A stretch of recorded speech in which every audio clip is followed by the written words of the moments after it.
So tonight there was a reported accident on 95 right by the old Bullhead uh, Family Dollar, and local news.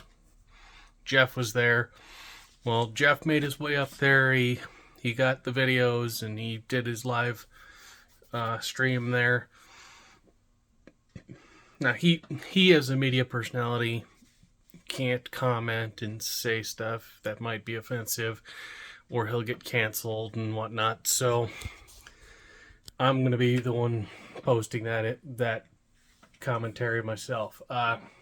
So from the video, you can see exactly where they set up the reader, because they've got ADOT out there taking measurements, and they've got their laser measures measuring where the body is, where the motorcycle is, and where the initial accident took place.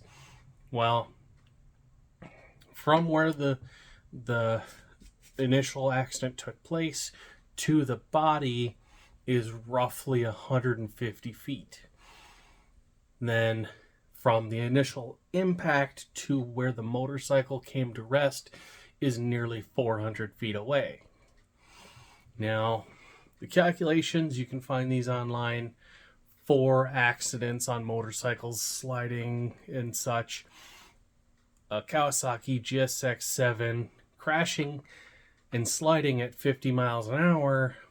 If you're going 50 miles an hour and you take a dump and the bike slides at 50 miles an hour, you're looking at 250 feet to 280 feet. The motorcycle was almost 400 feet away from the initial impact. Now, when they did these calculations and the scientists did their thing, the vehicle was dropped off of a truck, like they had it on a thing, and when they let it go, it just kind of dropped and slid. Now, when they did their study, there's no impact that slows the vehicle or anything when they hit. It's just the vehicle gets dumped over.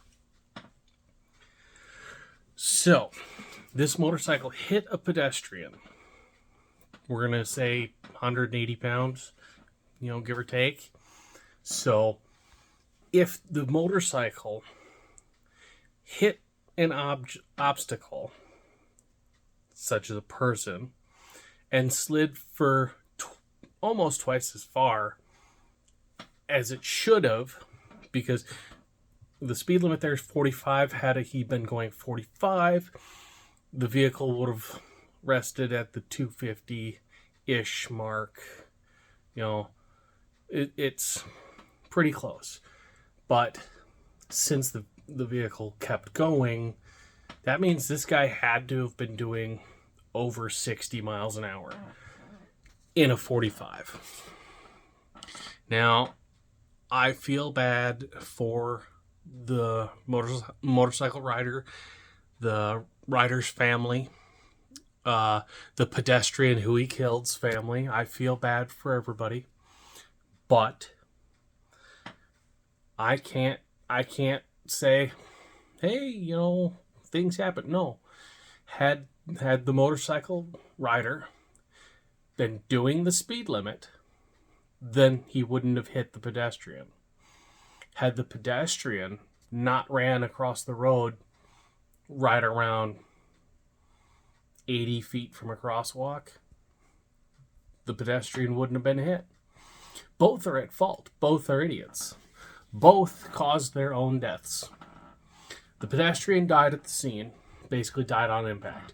The motorcycle rider, EMTs were doing compressions and everything on him. They evac'd him up to the hospital. He died on his way or when he reached the hospital. But shit happens when you break the law. If these guys just decided to stay within the confines of the law, neither one would be dead right now. I know it's a hard thing to say or hear, but those are the facts. Had the pedestrian stayed at the crosswalk or went to the crosswalk and crossed the street at the crosswalk, then he would have been safe.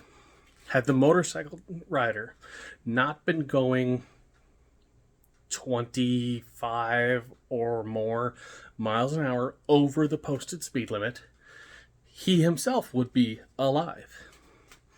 Both of these people chose to break a law and cause personal injury to themselves. And that's as much as you can actually say about it. You know, I ride. I've been riding for years. I prefer being safe. I watch Dan the Fireman. I watch all the videos that he posts. And I'm not going to say, hey, you know, there's something here. No. Motorcycle rider was breaking the law, speeding, racing down a highway because there was barely any traffic. A pedestrian stepped off a sidewalk, decided to run across a highway, got hit. One was speeding, one was jaywalking. Both died. It's the shits, but it's what happened.